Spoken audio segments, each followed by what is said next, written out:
Welcome to R academy. என்ன பார்க்க போகிறோம் அப்படின்னு பார்த்தீங்கன்னா, யூனிட் 8ல் சரிங்களா எப்படிலாம் நம்ம வந்து கொஷின்ஸ் வந்து அப்ரோச் பண்ணுவோம், அது மட்டும் இல்லாமல் சிலபஸ் வந்து பார்த்தீங்கன்னா சிலபஸை பற்றி தான் கொஷின் கேட்டிருக்காங்களா இல்லை அதை தாண்டி வெளியே எதுனா கேட்டிருக்காங்களான்ற எல்லா டீட்டெயிலுமே வந்து பார்த்தா இந்த கிளாஸில் நம்ம பார்க்க போகிறோம். யூனிட் 8 பொறுத்த வரைக்கும் பார்த்தீங்கன்னா எல்லா எக்ஸாம்பிளுமே சரி, போன குரூப் 4லேயே பார்த்தீங்கன்னா உங்களுக்கு 17 கொஸ்டின் கேட்டிருக்காங்க. அப்போது இந்த யூனிட் 8 டாபிக் எங்கெல்லாம் நம்ம படிக்கணும், அதை எப்படி அப்ரோச் பண்ணுறதை நம்ம இந்த வீடியோவில் நம்ம பார்க்கலாம். சரிங்களா, பாருங்கள். ஃபஸ்ட்டு சிலபஸ் முதல்ல பார்ப்போம். சார் ஃபஸ்ட்டு சிலபஸ் பாருங்கள்.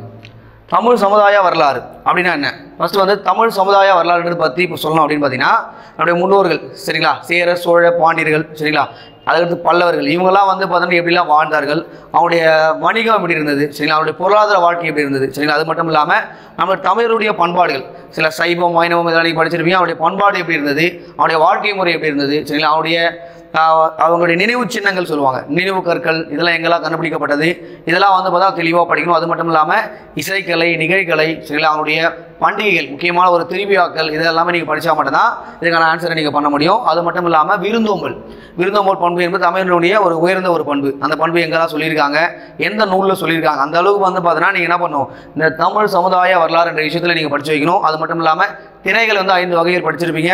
குறிஞ்சி, முல்லை, மருதம், நெய்தல், பாலை, அவங்க என்னென்ன தொழிலெலாம் செய்தாங்க, என்னென்ன தெய்வங்களை வணங்கினாங்க, எந்தெந்த விலங்குக்குள்ளே அவங்க பழகினாங்கிற அளவுக்கு நீ என்ன பண்ணுங்க, தமிழ் சமூகம் வந்து பார்த்தீங்கன்னா சமுதாய வரலாறுல நீங்கள் படிக்கணும். அடுத்து பாருங்கள் சார், தொல்லியல் கண்டுபிடிப்புகள் சரிங்களா. ஒன்றும் இல்லை, தொல்லியல் கண்டுபிடிப்பு பொறுத்த வரைக்கும் என்னன்னா உங்கள் புக்கில் சரி கொடுத்துருப்பாங்க. 6வதுலேருந்து பார்த்தீங்கன்னா ஒரு லெசன் வரும், 9th ஒரு லெசன் வரும். இந்த கீழடி அப்போ வந்து எங்கே இருக்குது, சிவகங்கையில் இருக்குது, ஆதிச்சநல்லூரில் எங்கே இருக்குது, தூத்துக்குடி இருக்குது. அப்போது அந்த சிறப்பாக அந்த இடத்துல மட்டும் என்ன கண்டுபிடிச்சாங்க, அது மாதிரி தான் உங்களுக்கு எக்ஸாம்லேயே கேட்குறாங்க. மேக்ஸிமம் மேட்ச் ஆஃப் ஃபாலோயிங்கில் கேட்குற மாதிரி இருக்குது. அது மட்டும் இல்லாமல் சரி ஒரு தொல்லியல் அகழ்வாராய்ச்சி பண்ணுறாங்க, அது முதல்ல யார் பண்ணாங்க, அது மாதிரி தான் உங்களுக்கு கொஸ்டின்லேயே வந்து கேட்டுட்டு இருக்காங்க சரிங்களா.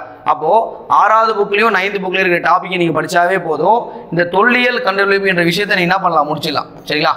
அடுத்து பாருங்கள், சங்க காலம் முதல் இக்காலம் வரை உள்ள தமிழ் இலக்கிய வரலாறு. அப்போது சங்க காலம் முதல் இந்த காலம் வரை வந்து இப்போ ரீசெண்டாக வாங்கக்கூடிய சாகித்ய அகாடமி விருது வரைக்கும் பார்த்தீங்கன்னா நம்ம வந்து பார்த்தீங்கன்னா படித்து வைக்கணும். நீங்கள் வந்து பார்த்தா இந்த தமிழிலே நீங்கள் நல்லா படித்து வச்சுருப்பீங்க, அதை படித்தாவே போதும், இது மேக்ஸிமம் நீங்கள் ஆன்சர் பண்ணிட முடியும். அது மட்டும் இல்லாமல் நம்முடைய சங்க காலம் அப்படின்னு சொல்கிறாங்க. அப்போது இந்த 3 சங்கங்கள் அதை எல்லாத்தையுமே நீங்கள் படித்து வச்சுக்கணும் சரிங்களா. அப்போது இந்த சங்கத்தை யார் நடத்துனாங்க, எந்த அரசர்கள் நடத்துனாங்க, அந்த அளவுக்கு நீங்கள் தெளிவாக படித்தா மட்டும்தான் இந்த ஃபஸ்ட்டு டாபிக் வந்து நீங்கள் ஆன்சர் பண்ண முடியும். ஓகேங்களா. சரி, இதை பற்றி பார்த்தீங்கன்னா குரூப் 4ல் என்ன கேட்டாங்க நம்ம பின்னாடி பார்க்க போகிறோம் சரிங்களா. அடுத்து பாருங்கள், திருக்குறள் வந்து பாருங்கள், இதில் ஒரு 5 டாபிக்கள் கொடுத்துருக்காங்க சரிங்களா. அந்த 5 டாபிக் பற்றியுமே உங்களுக்கு என்ன பண்ணலாம், எக்ஸாம்பிள் கேட்பாங்க. அது எப்படி கேட்பாங்க அப்படின்னு பார்க்கலாம். 6லேருந்து 12வது வரைக்கும் இருக்கக்கூடிய புத்தகத்தில் இருக்கக்கூடிய திருக்குறளை பற்றி தான் உங்களுக்கு கேட்க போகிறாங்க. அது திருக்குறள் நீங்கள் எப்படி படிக்கணும் அப்படின்னு பார்த்தீங்கன்னா, ஒரு குறள் படிக்கிறீங்கன்னா அது கரெக்டான ஒரு தெளிவான ஒரு மீனிங்கோடு படிக்கணும். சில முன்னெல்லாம் வந்து பார்த்தீங்கன்னா முன்ன கேட்ட இது எக்ஸாம்பிள்லாம் பார்த்தீங்கன்னா இது எந்த அணி சரிங்களா, அது எதுகை மோனை இது மாதிரிலாம் கேட்டுட்டு இருந்தாங்க சரிங்களா. அது மாதிரிலாம் கிடையாது. இப்போது ஒரு குறள் கொடுத்து பாதி குறள் கொடுத்து அடுத்த லைன் என்ன வருது அளவு கூட எக்ஸாம்பிள் கேட்குறாங்க. அப்போது நீங்கள் தெளிவாக படித்தா மட்டும்தான் இந்த திருக்குறள் எதுன்றதை ஆன்சர் பண்ண முடியும். அது மட்டும் கிடையாது, எல்லா எக்ஸாம்லையுமே திருக்குறளை பற்றி பார்த்தீங்கன்னா 4லேருந்து ஒரு 8 கொஸ்டின் வரைக்கும் பார்த்தீங்கன்னா யூனிட் 8ல் கம்பல்சரி கேட்குறாங்க சரிங்களா.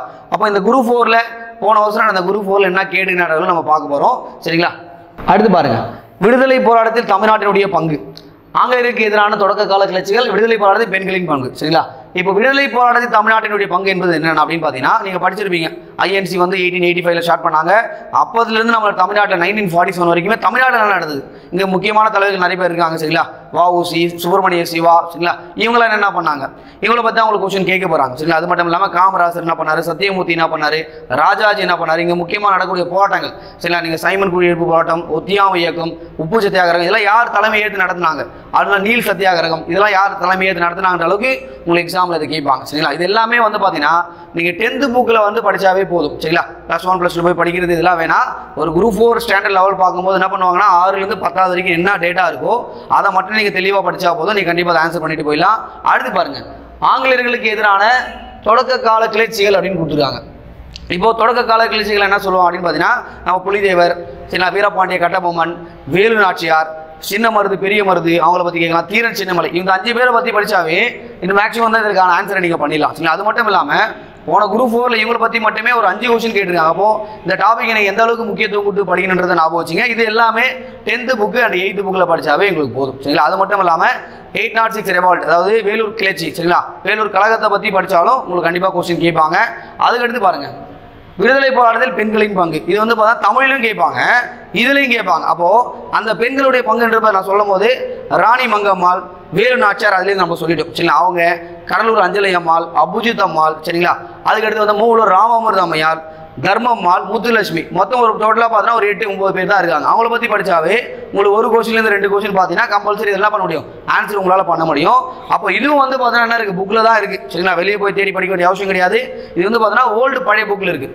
அந்த விஷயங்கள் நீங்கள் படித்தாவே கம்பல்சரி என்ன பண்ணது ஆன்சர் பண்ண முடியும். ஓகேங்களா. இந்த டாபிக் வந்து நல்லா ஈஸியாகவே படிச்சிடலாம். இதனால் ஞாபகம் வச்சுங்க. அடுத்து பாருங்கள், 19 மற்றும் 20ஆம் நூற்றாண்டில் தமிழகத்தினுடைய சமூக அரசியல் இயக்கங்களுடைய பரிணாம வளர்ச்சி. அதாவது இதில் முக்கியமாக சொல்லணும் அப்படின்னு பார்த்தீங்கன்னா நீதி கட்சி.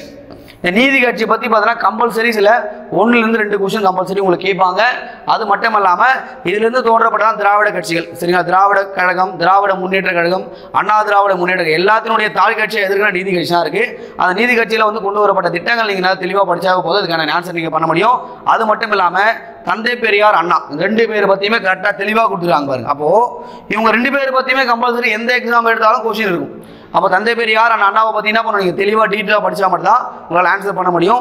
அதுவும் புக்கில் இருக்கிற டேட்டாவை நீங்கள் தெளிவாக முதல்ல படிச்சுட்டு தான் வெளியே இருக்கிற சோர்ஸை நீங்கள் படிக்கணும் சரிங்களா. அடுத்து பாருங்கள் சார், தமிழ்நாட்டினுடைய பல்வேறு சீர்திருத்தவாதிகள், சீர்திருத்த இயக்கங்கள் கொடுத்துருக்காங்க. அப்போது இந்தியாவுக்குள்ளே வந்து பார்த்தீங்கன்னா நம்ம நிறைய படிச்சிருப்போம். பிரம்மாண்ட சபை, பிரம்ம சமாஜம், ஆரிய சமாஜம் இதெல்லாம் நிறைய படிச்சிருப்பீங்க. ஆனால் தமிழ்நாட்டில் என்ன இருக்குது, முந்தி போனால் பார்த்தீங்கன்னா ஒரு 4 பேர் தான் இருக்காங்க. ஒன்று பார்த்தீங்கன்னா அயோத்தாச பண்டிதர் ஒருத்தருக்காரு, ராமலிங்க அடிகளார் ஒருத்தருக்காரு சரிங்களா. இவங்க தான் 2 பேர், வைகுண்ட சுவாமிகள் சரிங்களா. இவங்க 3 பேர் தான் இருக்காங்க. இவங்க நல்லா தெளிவாக படித்தாவே இதுக்கான ஆன்சரை நீங்கள் பண்ண முடியும். அது மட்டும் இல்லாமல் இன்னும் 2 பேர் இருக்காங்க சரிங்களா. இரட்டைமலை சீனிவாசன் சரிங்களா, MC ராஜா. இவங்களை பற்றி பார்த்தா நம்ம புக்கிலே தெளிவாக கொடுத்துருக்காங்க. அவன் என்ன விருதுகள் வாங்கியிருக்காங்க, எந்த டைமில் எந்த அமைப்புகள் அவங்க ஓப்பன் பண்ணியிருக்காங்கன்ற அளவுக்கு புக்கில் தெளிவாக கொடுத்துருக்காங்க. அப்போது நீங்கள் 6லேருந்து 10வது வரைக்கும் இருக்கு வந்து பார்த்தீங்கன்னா அந்த டாப்பிக்கில் கவர் ஆகக்கூடிய நீங்கள் தெளிவாக படித்தாவே உங்களுக்கு வந்து பார்த்தீங்கன்னா போன குரூப் 4 வந்து பார்த்தீங்கன்னா 17 கொஸ்டின் கேட்டிருக்காங்க. அப்போ அந்த 17 கொஸ்டினுமே வந்து பார்த்தீங்கன்னா உங்களால் கண்டிப்பாக ஆன்சர் பண்ண முடியும் சரி. அதை நம்ம இந்த கிளாஸில் வந்து பார்த்தீங்கன்னா என்ன கொஸ்டின் கேட்டிருக்காங்க, எந்தெந்த டாப்பிக்கில் கேட்டாங்கன்னு நம்ம பார்க்க போகிறோம் சரிங்களா. பாருங்கள், போன குரூப் 4 கேட்ட விஷயம் பாருங்களேன், கால வரிசைப்படுத்தி கேட்டிருக்காங்க சரிங்களா. அதாவது மெட்ராஸ் மாகாணத்தினுடைய முதலமைச்சரை வரிசைப்படுத்துக சிஎம்னுடைய ஆர்டர்கள் வந்து வரிசைப்படுத்துன்னு கேட்குறாங்க. இது எதுலேருந்து கேட்டிருக்காங்கன்னு பார்க்கும்போது ஒரு நீதி கட்சி என்ற டாபிக் நம்ம முதலே பார்த்தோம். அதில் தான் கேட்டிருக்காங்க பாருங்கள். இல்லை பாருங்கள், PT Rajan, A Subbarayalu, Munusamy Naidu, C Rajaji, Subbarayan உங்களுக்கு கொடுத்துருக்காங்க. உங்களுடைய நீதி கட்சியினுடைய முதலமைச்சர் யார் அப்படின்னு பார்த்தீங்கன்னா சுப்பராயலு. இவர் வந்து பார்த்தீங்கன்னா 1920 21 சரி அந்த காலகட்டத்தில் அவர் இருந்திருப்பார் சரிங்களா. அப்போ முதல்ல வந்து இவர் தான் வரணும். 2 ஆப்ஷன் வந்து பார்க்கும்போது இந்த ஆப்ஷன் இருக்குது, இந்த ஆப்ஷன் இருக்குது ஓகேங்களா. அடுத்து பாருங்களேன், அதுக்கடுத்து வந்து பார்த்தீங்கன்னா ஆட்சிக்கு வருவார், இவர் இருந்து போயிடுவார். அடுத்து பனகர் ராசா வந்து ஆட்சிக்கு வருவார். இருந்தாலும் இல்லை பனகர் ராஜாவை கொடுக்கல. அடுத்து பாருங்களேன், சுப்பராயன் கொடுத்துருக்காங்க. இவர் வந்து பாருங்கள் ஒரு 1926லேருந்து 30 வரைக்கும் இருந்தது. அதாவது இண்டிபெண்டன்ட் கவர்மெண்ட் சொல்லுவாங்க, அதாவது சுயேட்சை அரசாங்கம் அப்படின்னு சொல்லுவாங்க ஓகேங்களா. அதாவது நீதி கட்சியினுடைய நிழலாட்சி பணத்தை யாரும் அந்த சுப்பராயன் தான் பண்ணாரு. அப்போது இவர் 2வது சரிங்களா. அப்போது 25 இந்த ஆப்ஷன்ஸ் வந்து பார்க்கும்போது வந்து பாருங்களா B தான் அதுக்கான ஆன்சர் எப்படியே போட்டுடலாம். பட் இருந்தாலும் இங்கே பாருங்கள், அடுத்து முனுசாமி நாயுடு இவர் வந்து 1930லேருந்து 32 வரைக்கும் சரிங்களா. அடுத்து முனுசாமி நாயுடு தான் வர்றாரு. PT ராஜன் வந்து பார்த்தீங்கன்னா 1936 சும்மா கவர்னர் ஆட்சி பண்ணிட்டு இருப்பாரு, சும்மா ஒரு உப்புச்சேப்பா மாதிரி ஒரு முதலமைச்சராக இருப்பாருன்னா PT ராஜன் இருப்பார். ராஜாஜி உங்களுக்கே தெரியும் 1937. அப்போது நீங்கள் என்ன பண்ணலாம்னா இந்த இயர்ஸை தெளிவாக படிக்கணும். அப்போது நீதி கட்சியினுடைய முதலமைச்சருடைய வரிசைகளை நீங்கள் தெளிவாக படித்தா மட்டும்தான் இதுக்கான ஆன்சரே நீங்கள். அப்போது நீதி கட்சி பற்றி என்ன பண்ணிருக்காங்க, கம்பல்சரி ஒரு கொஸ்டின் கேட்டிருக்காங்க. ஸோ நம்ம முதலே சொன்ன மாதிரி கேட்டிருக்காங்க பாருங்கள். அப்போது ஆன்சர்னா வரும், இதுக்கு இது B தான் வரும். இது ஞாபகம் வச்சுங்க சரிங்களா. அடுத்த கொஸ்டின் பாருங்கள், பொருந்தாததை தேர்வு செய்க அப்படின்னு கேட்டிருக்காங்க ஓகேங்களா. நான் முதலே சொன்னேன் சேர சோழ பாண்டியர்களை பற்றி நீங்கள் படிக்கணும்னு சொன்னேன். இதில் பாருங்களேன், ஒரு எல்லா அரசுகளை பற்றி கொடுத்தாலும் யார் ஒருத்தர் பொருந்தாத இருக்கான்னு பார்க்கலாம். இளஞ்சேட் சென்னி, கோ செங்கானன், அடுத்து பாருங்க பெருஞ்சேரல் இரும்பறை கொடுத்துருக்காங்க, பெருநற்கிள்ளி அப்படின்னு கொடுத்துருக்காங்க ஓகேங்களா. இதில் இந்த சென்னி, செங்கோணன், பெருநற்கிள்ளி, கிள்ளி வளவன் இவங்கெல்லாம் வந்து என்ன வருவாங்க அப்படின்னு பார்த்தீங்கன்னா சோழ அரசர்கள் வருவாங்க. யார் இவங்களாம், சோழ அரசர்கள் சரியா. ஆனால் இவர் வந்து இரும்பறைன்னு வந்திருக்கு. அப்போ இவர் வந்து சேரன், இவர் தான் வந்து பொருந்தாமல் இருக்கார். அப்போது C தான் வந்ததுக்கான ஆன்சர். உங்களுக்கே தெரியும், நீங்கள் படிச்சிருப்பீங்க ஆதவன், வானவன் சரிங்களா, செங்குட்டுவன் சரிங்களா. அதாவது சேரன் செங்குட்டுவன். அது மட்டும் இல்லாமல் இரும்பறை அப்படின்னு வந்து அவர் சேர தான் நீங்கள் போகணும். இது மிச்சம்லாம் வந்து பார்த்தா சோழர்களை பற்றி கொடுத்துருக்காங்க. அப்போது அரசர்களை பற்றி என்ன பண்ணி ஒரு கொஸ்டின் கேட்டிருக்காங்க பாருங்க. இது புக்கில் இருக்கிற டேட்டா தான் ஓகேங்களா. அடுத்து பாருங்க, இலக்கியத்தை பற்றி ஒரு கொஸ்டின் கேட்டிருக்காங்க. இலக்கியத்தில் வந்து இந்த சங்ககால இலக்கியம், முதலை கால இலக்கியம் சொன்ன பார்த்தீங்களா, அதில் வந்து ஒரு கொஸ்டின் கேட்டாங்க பாருங்க.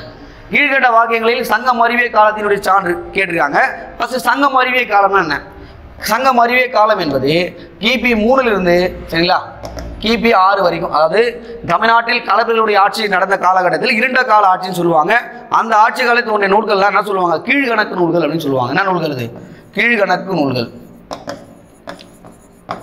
கீழ்கணக்கு நூல்கள் சொல்லுவாங்க அப்படின்னு சொல்லிட்டு பன்னிரு பாட்டியல்ல சொல்லியிருக்காங்க. சரிங்களா? எந்த நூலில் சொல்லியிருக்கு?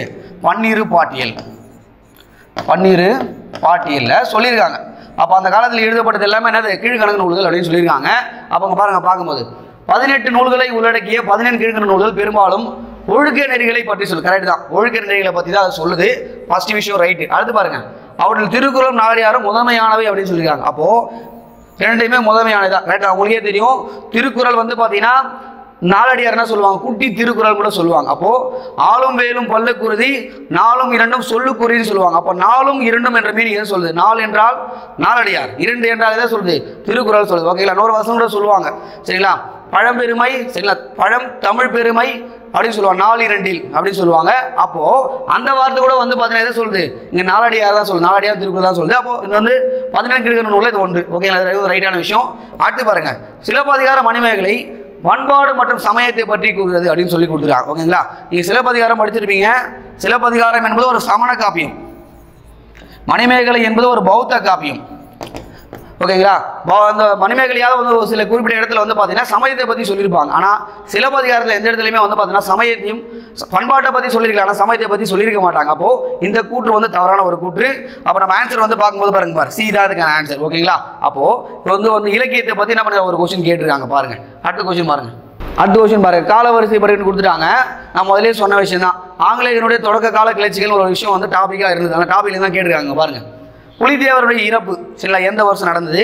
குயிலியோட இறப்புலாம் கேட்டிருக்காங்க, பார்க்கலாம். சரிங்களா? புலிதேவருடைய இறப்பு பாருங்க 1767. சரிங்களா? உங்களுக்கே தெரியும் 1767 அவர் எப்படி இறந்து போனான்றது புக்கில் கொடுக்கல. சரிங்களா?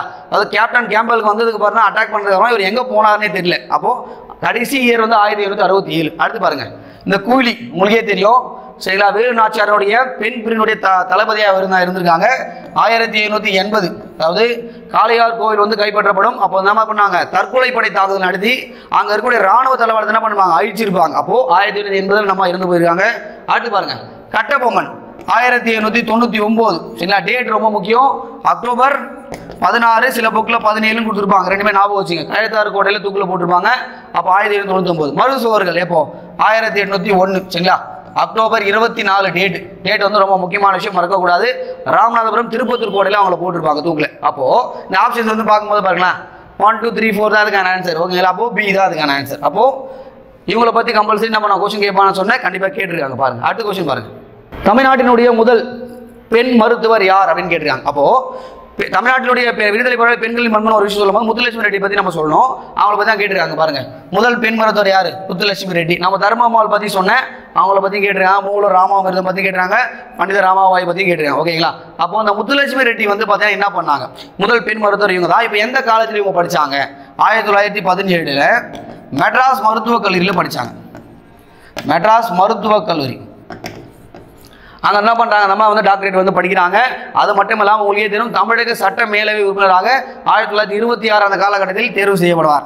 1926 30 இந்த காலகட்டத்தில் சட்ட மேலவை, லெஜிஸ்லேட்டிவ் அசம்பிளியில் வந்து பார்த்தீங்கன்னா கவுன்சிலா சட்ட மேலவை வந்து உறுப்பினராக தேர்வு செய்யப்படுவார். ஓகேங்களா? அது வந்து பார்த்தீங்கன்னா முதல் சட்ட மேலவை பெண் உறுப்பினரான இவங்க தான் சொல்லணும். அது மட்டும் இல்லாமல் இவங்களுடைய சகோதரி என்ன பண்ணியிருப்பாங்கன்னா ஒரு புற்றுநோயில் வந்து பார்த்தீங்கன்னா இறந்து போயிருவாங்க. அதனால இவங்க வந்து 1949 புற்றுநோய் நிவாரண மருத்துவமனையை ஓப்பன் பண்ணியிருப்பாங்க. அது நேரு வந்து அடிக்கல் நாட்டியிருப்பார். இந்த விஷயம்லாம் நீங்கள் படிச்சு வைக்கணும். அது மட்டும் இல்லாமல் இவங்களுக்கு பத்ம பூஷன் விருதும் கொடுத்துருப்பாங்க. எப்போனா 1956 பத்ம பூஷன் இந்த விருது நம்ம வந்து வாங்கியிருப்பாங்க. அப்போ முத்துலட்சுமி ரெட்டி பற்றி நீங்கள் தெளிவாக படிச்சாதான் இதுக்கான ஆன்சர் நீங்கள் பண்ண முடியும். ஓகேங்களா? அடுத்த கொஸ்டின் பாருங்க. சார் அடுத்து பாருங்க, சாக்கிய பின்னோட்டூர் எந்த சபை இரட்டைமலை சீனிவாசனால் தொடங்கப்பட்டது? அப்போ இரட்டைமலை சீனிவாசன் எம்சி ராஜா பற்றி நம்ம சொல்லியிருக்கோங்க பாருங்க. அது தொடங்கப்பட்ட இயக்கம் என்பது ஆதி திராவிட மகாஜன சபை 1893. சரிங்களா? இந்த இயர் கூட ரொம்ப முக்கியம். அதில் பாருங்களா, சில ஆப்ஷன்ஸ்லாம் பார்க்கும்போது இந்த சாக்கிய இது வந்து பார்த்தீங்கன்னா அயோத்திதாசர் இவர் தான் அதை வந்து ஓப்பன் பண்ணியிருப்பார். சரிங்களா? அத்வைதான சபை இவர் தான் ஓப்பன் பண்ணியிருப்பார். அதுவும் வந்து பாருங்க இயர் பாருங்க 1876. நீலகிரியில் இருக்கக்கூடிய தோடர் இன மக்களை வச்சு ஸ்டார்ட் பண்ணி தான் அந்த அத்வைதானந்த சபா, அது ஞாபகம் வச்சுங்க. அடுத்து பாருங்க, அகில இந்திய ஒடுக்கப்பட்டோர் சங்கம் 1928 யார்? எம்சி ராஜா இவர் தான் வந்து ஸ்டார்ட் பண்ணியிருப்பார். அப்போ இவங்களை பற்றி என்ன பண்ணுறாங்க? சமூக சீர்திருத்தம் பண்ணதுனால இவங்களை பற்றி ஒரு கொஸ்டின் கேட்டிருக்காங்க. இது புக்கில் இருக்கிற டேட்டா தான், வெளியே வந்து புதுசாக வந்து கேட்டு வந்து விஷயமே கிடையாது. ஓகேங்களா? அடுத்து பாருங்க, நான் முதலே சொன்ன விஷயம் தான், பெரியார் பற்றி கம்பல்சரி கொஸ்டின் கேட்பான்னு சொன்னேன். அவர் வந்து நடத்திய பத்திரிகைகளை பற்றி கேட்டிருக்காங்க. அதுவும் காலவரிசை பற்றி கேட்குறாங்க பாருங்க. பகுத்தறிவு, விடுதலை, குடியரசு, புரட்சின்னு கொடுத்துருக்காங்க. சரிங்களா? சுயமரியாதை இயக்கத்தினுடைய அதிகாரப்பூர்வமான செய்தித்தாள் எதுனா அந்த குடியரசு, ரிபப்ளிக் 1925. சரிங்களா? விடுதலை வந்து மேக்ஸிமம் ஞாபகம் வச்சுக்கலாம் 35. சரியா?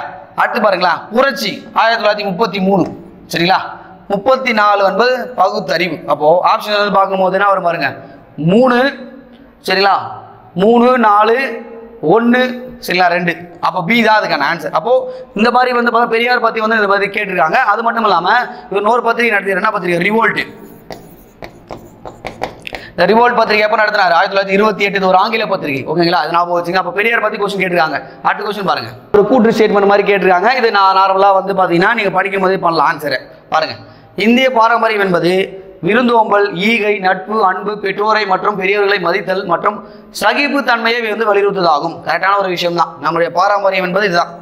அப்போ மேற்கூறிய பண்புகள் வேற்றுமைகளை மறந்து மக்களை ஒற்றுமையுடன் வாழ வைக்கிறது, உதவுகிறது அப்படின்னு கொடுத்துருக்காங்க. இப்போ மேக்ஸிமம் இந்த கொஸ்டின் நீங்க படிச்சாவே ஆன்சர் பண்ணலாம். அது வந்து எங்கே போய் படிக்க வேண்டிய அவசியம் கிடையாது.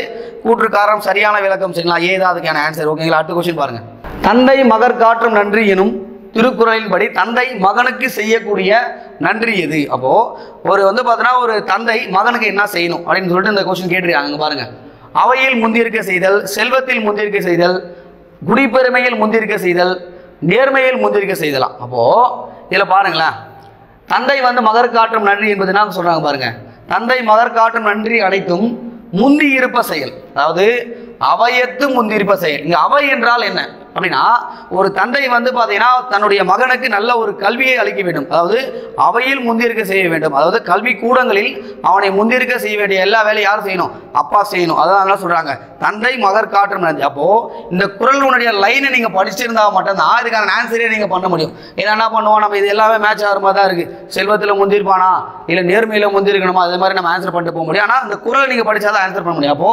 தந்தை மகர் காற்றும் நன்றி அவையத்து முந்தி இருப்ப செயல். ஓகேங்களா? ஆனா இப்போ வந்து தந்தை செஞ்சிட்டார். அப்போ அந்த துறையில வந்து பார்த்தீங்கன்னா அவன் சிறந்து விளங்கி, சரிங்களா, இவனுடைய அவரை பார்த்து அந்த பிள்ளையை பார்த்து மற்றவங்க சொல்லணும். சரிங்களா? மற்றவங்க என்ன சொல்லணும் அப்படின்னு பார்த்தீங்கன்னா, இந்த பிள்ளையை பெற்றதுக்காக இவங்க என்ன தவம் செஞ்சிருப்பாங்களோ அந்த மாதிரி வந்து பார்த்தீங்கன்னா என்ன பண்ணணும், மகன் வந்து அவங்களுக்கு நன்றி கடன் பட்டிருக்கணும். அப்போ இங்க பாருங்க, மகன் தந்தைக்கு ஆற்றும் உதவி இவன் தந்தை என்னோற்றான் கொள்ளுமெனும் சொல். அப்போ இதான் வந்து பார்த்தீங்கன்னா மகனோட கடமை, அது தந்தையோட கடமை. தந்தையோட கடமை நல்லா படிக்க வைக்கணும், அவன் நல்ல சமுதாயத்தில் முன்னேற்றணும். சரிங்களா? ஆனால் அதில் முன்னேறி என்ன பண்ணணும்னா பெற்றவங்களுக்கு என்ன பண்ணணும், ஒரு முன்னுதாரணமாக எல்லாருக்கும் முன்னுதாரணமாக வாழணும் அப்படின்ற மாதிரி பண்ணுறது யாருன்னா மகன் பண்ணணும். சரிங்களா? இந்த ரெண்டு குறளுமே வந்து பாருங்க நல்லா படித்து வச்சுங்க, கண்டிப்பாக கேட்பாங்க, ஞாபகம் வச்சுங்க. அடுத்த கொஸ்டின் பாருங்க. அடுத்து பாருங்க, இழுக்காய் என்றது அறம் எவை அப்படின்னு கேட்டிருக்காங்க. அப்போ இழுக்காய் என்றது அறம்னா உங்களுக்கே தெரியும், நேர்மை, உண்மை, உயர்வு, உழைப்பு எல்லாமே அறம் தான் சேர்ந்தது தான். பட் இருந்தாலும் எதெல்லாம் சேர்ந்தது அறம், இழுக்காய் என்றது அறம். அப்போ இங்க பாருங்க, அழுக்காறு அவாவைகள் இன்னா சொல் நான்கும் இழுக்காய் என்றது. அப்போ இந்த கீழ் லைன் கொடுத்துட்டாங்க திருக்குறள்ல, மேல இருக்கிற லைன் நம்மளுக்கு சுத்தமா தெரியாது. அப்போ அழுக்காறு அவாவைகளி இன்னா சொல், இந்த நான்கும் ஏதாவதுக்கான ஆன்சர். அப்போ குறள் நீங்க தெளிவா பார்த்தாதான் ஆன்சரே பண்ண முடியும். அப்போ உங்க அழுக்காறு என்பது பொறாமை, அவா என்றால் என்னது பேராசை, வெகுளி என்றால் சினம், இன்னா சொல் என்றால் கடுஞ்சொல். இது இல்லாம வாழக்கூடிய வாழ்க்கை தான் ஒரு அறத்தோடு வாழக்கூடிய வாழ்க்கைன்னு சொல்லிட்டு திருவள்ளுவர் சொல்லியிருக்காரு. அப்போ குறள் நீங்க தெளிவா படிச்சா போதும். நம்ம ஸ்கூல் புக்லயே இருக்கக்கூடிய ஒரு குறள். ஓகேங்களா? அடுத்த கொஸ்டின் பாருங்க. அடுத்து பாருங்க, திருப்பியும் சரியான இணையை தேர்வு செய்க. அந்த சம்மந்தப்பட்டவங்க யார் வராங்க மாதிரி கேட்டிருக்காங்க. இதுவும் பாருங்க, வீரபாண்டிய கட்டபொம்மனை பற்றி அந்த சம்மந்தப்பட்டு தான் கேட்டிருக்காங்க. பாருங்க, ஒண்டி வீரன். ஒண்டி வீரன் வந்து மறு சோழரா கிடையாது. ஒண்டி வீரன் என்பது யாரோட இருந்தால் புலிதேவர் கூட இருந்தார். சரிங்களா? அப்போ இது தப்பு, புலிதேவர் தான் வருவார். அடுத்து பாருங்களா, கோபால நாயக்கர் வந்து திண்டுக்கல் கூட்டமை. உங்களுக்கே தெரியும், வேலுநாச்சியார் என்ன பண்ணிருப்பாங்க, அந்த காளையார் கோவில வந்து திரும்பி மீட்கிறதுக்காக ஒரு திண்டுக்கல் கூட்டமை போடுவாங்க. அதில் தலைமை தாங்க கோபால நாயக்கர் தான் பண்ணியிருப்பார். அப்போ இது ரைட்டான ஒரு விஷயம். அடுத்து பாருங்க, குயிலி. குயிலி யார் கூட இருந்தாங்க? வேலுநாச்சியார் கூட இருந்தாங்க. புலிதேவர்னு கொடுத்துருக்காங்க, தப்பு. அடுத்து பாருங்க, முத்து வடுகநாதர் வந்து காளையார்கோவில் கோவில் போர் தான். உங்களே தெரியும், 1572 இந்த போரில் வந்து என்ன பண்ணியிருப்பாங்க, முத்து வடுகநாதர் இறந்து போயிருப்பார். தன்னுடைய கணவனுடைய இறப்பை வந்து பார்த்தீங்கன்னா தாங்க முடியாமல் அந்த திருப்பி அந்த இடத்த வந்து பிடிச்சே ஆகணும்னு சொல்லிட்டு யார் போராட்டம் பண்ணிருப்பாங்க, வேலுநாச்சியார் என்ன பண்ணுவாங்க, 1780 திருப்பியும் சிவகங்கையை மீட்பாங்க. அப்போது இதில் வந்து சரியான இணைன்னு பார்க்கும்போது வந்து பார்த்தீங்கன்னா 2, 4 மட்டும் தான் சரி. அப்போ ஆன்சர் வந்து பார்க்கும்போது டி தான் அதுக்கான ஆன்சர். ஓகேங்களா? இது ஞாபகம் வச்சுங்க. அடுத்த கொஸ்டின் பாருங்க. ஸோ அடுத்து பாருங்களேன், இது வந்து ஒரு குறள் சம்பந்தப்பட்ட ஒரு கொஸ்டின் கேட்டிருக்காங்க. பாருங்க, ஒருவனுடைய செல்வம் சமுதாயத்திற்கு பயன்படுவதை வள்ளுவர் எதனோடு ஒப்பிடுகிறார் அப்படின்னு கேட்டிருக்காங்க. அப்போ குறள் படிச்சாதான் மீனிங்கே சொல்ல முடியுங்க. பாருங்க, ஊருணி நீர் நிறைந்த தற்றே உலகவாம் பேரறிவாளன் திரு. அப்போ இந்த பேரறிவாளன் வந்து பார்த்தோன்னா அவனை வைத்திருக்கக்கூடிய செல்வமானது இந்த சமூக முன்னேற்றத்துக்காக பயன்படுமானால், அப்போ சமூக முன்னேற்றத்துக்கு அது பயன்படுச்சு அப்படின்னா அங்கே ஊரில் நடுவில் இருக்கக்கூடிய அந்த ஊரணி என்றால் கிணறு, அந்த கிணறுடைய தண்ணியானது எல்லா மக்களுக்கும் பயன்படுகிறது. அதுபோல ஒருத்தர்கிட்ட வந்து பார்த்தா செல்வம் அதிகமாக இருக்குது அப்படின்னு பார்த்தீங்கன்னா தன் சமுதாயத்தை சேர்ந்த மக்களுக்கும் எல்லாருக்கும் வந்து பயனளிக்கக்கூடிய வகையில் இருக்கணும் அப்படின்னு சொல்லிட்டு எதுக்கு ஊமையாக சொல்லியிருக்காரு பாருங்க, ஊருணிக்கு சொல்லியிருக்காரு. இங்கே பாருங்க, அப்போ ஊருணி தான் இதுக்கான ஆன்சர். சரிங்களா? அப்போ இந்த குறள் படிச்சாதான் உங்களால் ஆன்சரே பண்ண முடியும், அந்த அளவுக்கு கேட்டிருக்காங்க பாருங்க. அப்போ அது ஞாபகம் வச்சுங்க. அடுத்த கொஸ்டின் பாருங்க. திருப்பியும் சார் அதே தான், திருப்பி வந்து பாருங்க இந்த மறு சோதனை பற்றி திருப்பி கேட்டிருக்காங்க பாருங்க. ஆங்கிலேயோட தொடர்கால கிளர்ச்சியில் ஏதோ கொஸ்டின் கேட்டிருக்காங்க பாருங்க. சிவசுப்பிரமணியனார், சரி இவர் எங்க தூக்கில் போட்டாங்க? இவர் வந்து பார்த்தா உங்களுக்கே தெரியும் வீரபாண்டிய கட்டபொம்மனுடைய அமைச்சர். அப்போ இவர் நாகலாபுரத்தில் போட்டாங்க. நாகலாபுரம் செப்டம்பர் 13, சரிங்களா, 1799. டேட் ரொம்ப முக்கியம், ஞாபகம் வச்சுங்க. அடுத்து பாருங்க, கட்டபொம்மன் காயத்தாறு கோட்டை புளிய மரத்தில் போட்டாங்க தூக்கில் 1799, சரிங்களா, அக்டோபர் 16. சில புக்கில் 17 கொடுத்துருப்பாங்க, ஞாபகம் வச்சுங்க. அடுத்து பாருங்க, மரு சோதரிலைங்க ராமநாதபுரம் மாவட்டத்தில் திருப்பத்தூர் 1801, சரிங்களா, அக்டோபர் 24, சரிங்களா. அப்போது 2 இது 3. அடுத்து பாருங்க, தீரன் சின்னமலை, இவர் வந்து பார்த்தீங்கன்னா எங்கே போட்டாங்க? சங்கரகிரி கோட்டையில் போட்டாங்க. அப்போது இவர் வந்து பாருங்க 1805, சரிங்களா, ஜூலை மாதம் 31 போட்டாங்க. அப்போது இவங்களுக்கு தூக்கு போட்ட டேட்டை கூட நீங்கள் என்ன பண்ணுவோம் கரெக்டாக ஞாபகம் வச்சுன்னா மட்டும் தான் ஆன்சர் பண்ண முடியும். பாருங்கள் ஆன்சர் பார்க்கும்போது நான் வருது பாருங்கள் 3-1, சரிங்களா. சார் அதுக்கான ஆன்சர் வந்து பார்க்கும்போது வந்து பாருங்கள் 3142 ஏதாவதுக்கான ஆன்சர். ஓகேங்களா? அவங்கள பற்றி கொஸ்டின் கேட்கறதுனால ஞாபகம் வச்சுங்க. ஓகேங்களா? அடுத்த கொஸ்டின் பாருங்கள். சார் திருப்பியும் பாருங்கள், இந்த பாளையக்காரர்கள் முறையை பற்றியே கேட்டிருக்காங்க, சரிங்களா. இங்கே பாருங்கள், சரியான கூற்றை தேர்வு செய்யன்னு கேட்டிருக்காங்க. இங்கே பாருங்கள், பாளையக்கார முறை காகத்திய பேரரசு நடைமுறையில் இருக்குது. கரெக்டாக நான் பாளையக்கார முறையானது காகத்திய அரசு எங்கே இருக்குன்னா வாரங்கால் இருக்குது. பிரதாப ருத்ர தேவர்ன்றவர் தான் அந்த வம்சம், அந்த இது வந்து தொடங்கியிருப்பார் பாளையக்கார முறையை. இங்கே வந்து தமிழ்நாட்டில் பண்ணது யார்? விஸ்வநாத நாயகர் பண்ணியிருப்பார். அரியநாதனுடைய அமைச்சனுடைய உதவியால் இங்கே பண்ணியிருப்பாங்க. 72 பாளையங்களாக தமிழ்நாடு பிரிக்கப்பட்டு ஏகப்பட்ட விஷயங்கள் பண்ணியிருப்பாங்க. பட் இது ரைட்டான விஷயம். அடுத்து பாருங்கள், கான் சாஹிபின் இரவுக்கு பின் புலிதேவர் நெற்கட்டும் செவலை 1964 என்று மீண்டும் கைப்பற்றினார். ரைட்டு. கான் சாஹிப் யார்? யூசுப் கான் சொல்லுவாங்க. அது மட்டும் இல்லாமல் மருதநாயகம் சொல்லுவாங்க. மத மாற்றத்துக்கு முன் மருதநாயகம், அவர் மதம் மாற்றாமல் கான் சாஹிப் யூசுப் கான்லாம் சொல்லுவாங்க. ஏன்னா இவர் 1964 வரைக்கும் வந்து பார்த்தீங்கன்னா இந்த நெற்கட்டு சவால் இருக்கிற வரைக்குமே புலிதேவர் வந்து வரமாட்டார். அவர் போனதுக்கு அப்புறமா தான் என்ன பண்ணார்? திருப்பி ஒரு 3 வருஷம் இருந்திருப்பாரு.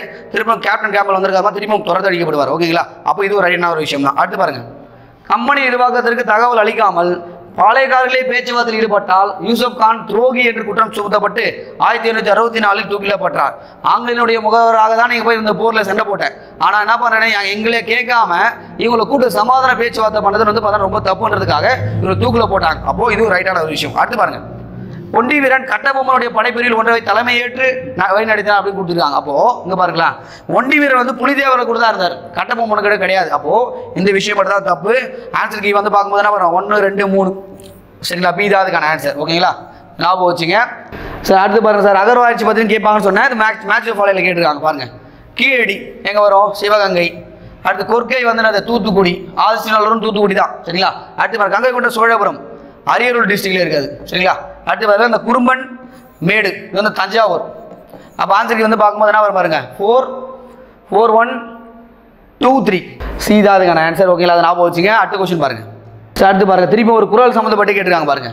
நாட்டிற்கு அணிகலனாக வந்து பார்த்தோன்னா வள்ளுவர் எந்த வரிசையில் சொந்துள்ளார் அப்படின்னு. அப்போ இந்த குறள் ஃபுல்லாக தெரிஞ்சால் அதுக்கான ஆன்சரே பண்ண முடியுங்க பாருங்க. பிணியின்மை செல்வம், பிணியின்மை என்ன? நோய் இல்லாமல் இருக்கிறது, சரிங்களா. எந்த ஒரு நோய் தொற்று இல்லாமல் இருக்கணும், செல்வம் இருக்கணும், பணம் இருக்கணும். அந்த பணத்தின் மூலமாக ஒரு நன்மை விளையும். அதனால் அந்த அங்கே இருக்கக்கூடிய மக்கள் என்ன பண்ண ஒரு முன்னேற்றம் அடையணும், கல்வி ரீதியாகவும் சுகாதார ரீதியாகவும் அவங்க வாழ்க்கை தரமான மேம்பாடு, அதான் விளைவு. அது மட்டும் இல்லாமல் அங்கே இருக்கக்கூடிய மக்கள் வந்து என்ன பண்ண ரொம்ப மகிழ்ச்சியாக இருக்கணும். அது மட்டும் இல்லாமல் அந்த நாட்டுக்கு வந்து ஒரு ஏமம்னா பாதுகாப்பு இருக்கும், பாதுகாப்பு, சரிங்களா. ஆனால் கொடுக்கும்போது பாருங்களா எல்லாமே நம்மளுக்கு தெரிஞ்சு போகிறது. ஆனால் அந்த குறள் தெரியல அப்படின்னா உங்களால் அதை ஆன்சரே பண்ண முடியாது பாருங்க. அப்போ ஃபஸ்ட்டு என்ன வேணும்? நம்மளுக்கு பிணியின்மை வேணும், 4.